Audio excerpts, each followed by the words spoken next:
Ciao a tutti ragazzi, come state? Tutto bene? Buona domenica a tutti voi già. La domenica è un giorno importante di festività e già, questa è la realtà vera che noi viviamo.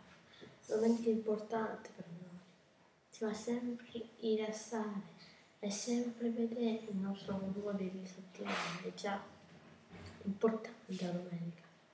Però ovvio che è importante la domenica, però per tutti la domenica è importante, per me sì è molto importante perché mi fa riflettere tutto quello che faccio, su tutto quello che ci credo, mi fa riflettere su tutto la domenica.